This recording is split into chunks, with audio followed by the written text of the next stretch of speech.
मैं सुरेंद्र सामुता आपके अपने YouTube channel special math concept में आपका स्वागत है।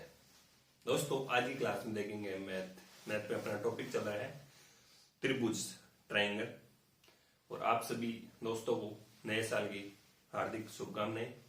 आपका ये साल पिछली क्लास में देखा था हमने कि त्रिभुज के बारे में, त्रिभुज का सामान्य परिचय देखा था, त्रिभुज की कुछ प्रॉपर्टी थी और कुछ विशेषताएं थी। एक बार मैं रिपीट करता हूं। मान लीजिए आपको एक त्रिभुज दे रहे हैं ए बी सी। त्रिभुज किसे कहते हैं? तीन रेखाओं से दीर्घिबंध आकृति को क्या कहते हैं? त्रिभुज कहते हैं। एक त्रिभुज का निर्माण करने के लिए कम से कम कितने अवयव की आवश्यकता होती है? कम से कम 3। और वहां टोटल कितने होते हैं? 6 कौन से? इसमें 3 तो कौन होते हैं और 3 क्या होती है? भुजा होती है। फिर हमने देखा कि यदि आपको समबाहु त्रिभुज दिया हो तो कैसे पहचान करोगे समबाहु त्रिभुज की? सम यानी समान, बहु यानी भुजा, जिसमें तीनों भुजाएं क्या हो? समान हो। वो त्रिभुज कैसा होता है? समबाहु त्रिभुज। फिर हमने देखा था संधिबाहु। कौन सा? समद्विबाहु।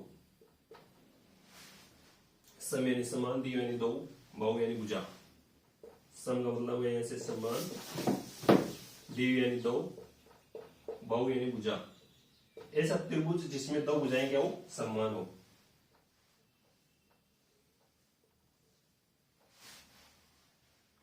यहां से आपको देखने से मालूम चल रहा है कि समद्विबाहु नाम से पता चल रहा है क्या है? समान, सम समान दो भुजा वाला। क्या हम कह सकते हैं ऐसा त्रिभुज जिसमें दो भुजाएं क्या हो? समान हो। मान लीजिए त्रिभुज ए बी सी है और इसमें यदि ए बी बराबर ए सी हो, ए बी बराबर ए सी हो तो क्या हो जाएगा? ये त्रिभुज समद्विबाहु हो जाएगा। सर्वांग संघ में हमने नियम देखे थे कुछ। सर्वांग संघ में क्या क्या नियम थे? एक नियम देखा था भुजा भुजा भुजा भुजा भुजा मतलब गए ऐसे साइड साइड साइड, एस का नियम। इसमें क्या था? दो त्रिभुज दे रखे हैं आपको,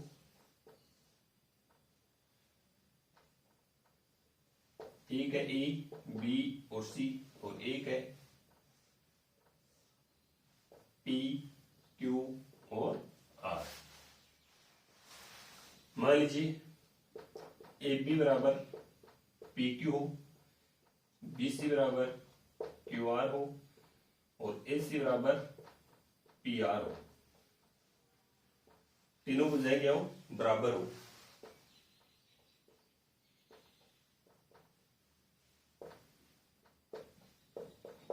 अगर दोनों त्रिभुजों की भुजाएं बराबर है तो कौन सा त्रिभुज होगा? त्रिभुज ए बी सी सर्वांग संघ कौन सा हो जाएगा? त्रिभुज पी क्यू आर। फिर हमने देखा यदि भुजा कोण भुजा साइड एंगल साइड, यदि एस का नियम हो तो उसमें क्या होगा? दो भुजाएं क्या होगी? दो भुजाएं बराबर होगी और उसमें एक कोण में क्या होगा? आपका बराबर होगा। जैसे मान लीजिए त्रिभुज दे दिया आपको ए बी बराबर पी क्यू और ए भुजा हमने लेते हैं यहां से ए सी बराबर पी आर और यहां से एक कोण दे दिया आपको, कौन सा? कोण बी बराबर कोण क्यू। तो हम कह सकते हैं त्रिभुज पी क्यू आर सर्वांग संघ है त्रिभुज ए बी और सी। इसी प्रकार हमने देखा था कि कोण भुजा कोण। अब की बार क्या है? दो कोण बराबर होनी चाहिए, कोई से दो कोण ले लो। यदि ये कोण और ये कोण बराबर है और एक भुजा इसमें ले लो कोई, अगर वो बराबर है तो क्या हो जाएगा?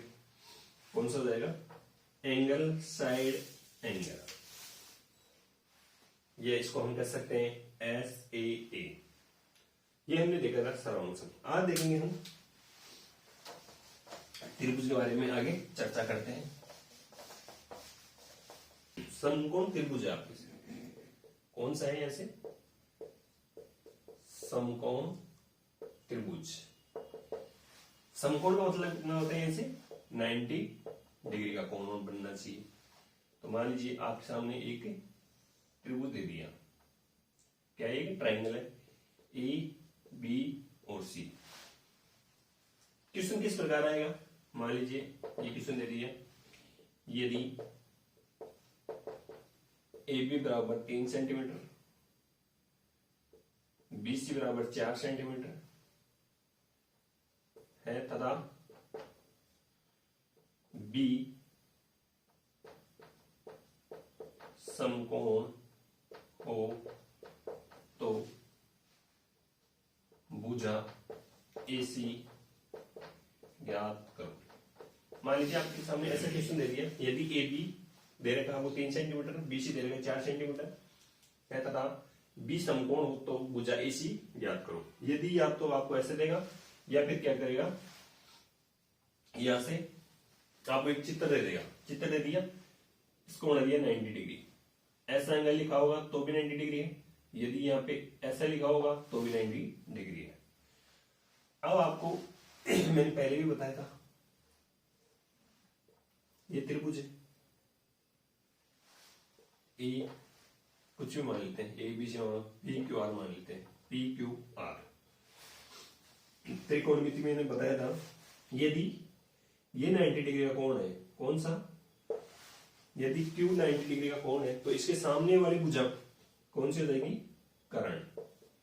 कौन सी भुजा आएगी? कर्ण, या यूं कह सकते हैं सबसे बड़ी भुजा। और जो थीटा है, थीटा के सामने कौन सी भुजा हो जाएगी? लंब। और जो बच गई वो क्या हो जाएगी? आधार। ये है।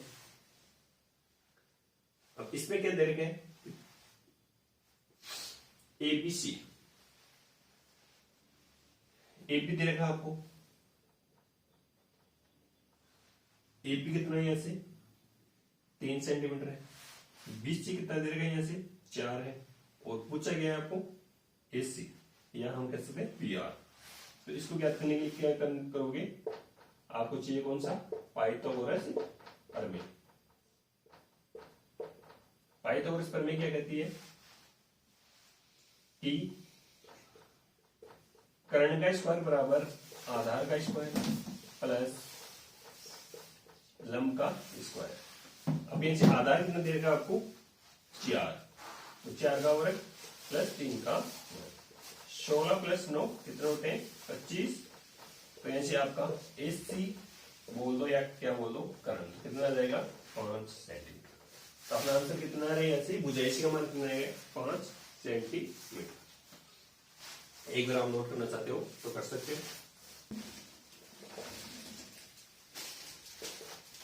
एक त्रिभुज जिसमें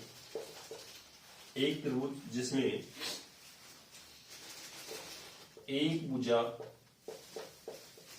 12 सेंटीमीटर व 5 सेंटीमीटर है, तो त्रिभुज की तीसरी भुजा, त्रिभुज की तीसरी भुजा ज्ञात करो। अब यहाँ पे क्या देगा आपको? या ना तो क्या दे रखा है आपको कि समकोण त्रिभुज है, ओनली क्या दे दिया? ऐसे आपको त्रिभुज ही दिया है जिसमें एक भुजा 12 सेंटीमीटर है, दूसरी 5 सेंटीमीटर है, तो तीसरी भुजा ज्ञात करवा रहा है। तीसरी भुजा ज्ञात करवा तो क्या करोगे? पहले आप त्रिभुज का चित्र बनाओगे। मान लीजिए A, B और C। एक भुजा आप कौन सी मानते हो? 12 सेंटीमीटर, कोई सी भी मान लो, और ये कितने हुई? 5। अब चाहिए आपको तीसरी भुजा। हमेशा ध्यान रखना, यदि आपको ऐसा क्वेश्चन देखने को मिले और उसमें देखना कि त्रिभुज का निर्माण करवा रहा है, ऑप्शन देंगे या तो लेकिन आपको ऑप्शन मिलेगा नहीं, क्योंकि एक क्वेश्चन आएगा आपको 1 या 2 नंबर का। अब यहां से क्या करना है आपको कि एक 12 सेंटीमीटर है और एक है 5 सेंटीमीटर, दोनों का योग कितना होता है 17 सेंटीमीटर। तो हम कह सकते हैं कि जो तीसरी भुजा आएगी वो इनके दोनों के योग से क्या आएगी, छोटी आएगी। तो हम कह सकते हैं कि 16 भी आ सकती है, 15 भी आ सकती है, 14 भी आ सकती है, 13 भी आ सकती है। ठीक है,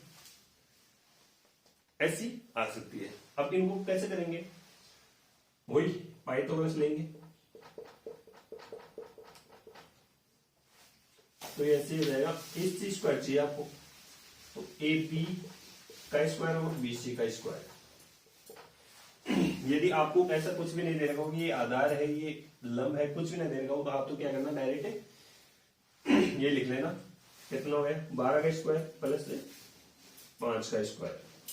12 का स्क्वायर कितना होता है 144, 5 का कितना होता है 25, इनका योग कितना होता है 169। तो ऐसे AC बराबर क्या जाएगा, दोनों तरफ रूट कर देंगे तो इधर आ जाएगा 13 सेंटीमीटर। तो हम कह सकते हैं कि एक त्रिभुज की भुजा जिसमें एक भुजा 12 सेंटीमीटर 5 सेंटीमीटर, तो त्रिभुज की तीसरी भुजा निकाल सकते हैं, वो कितनी है आपकी 13 सेंटीमीटर।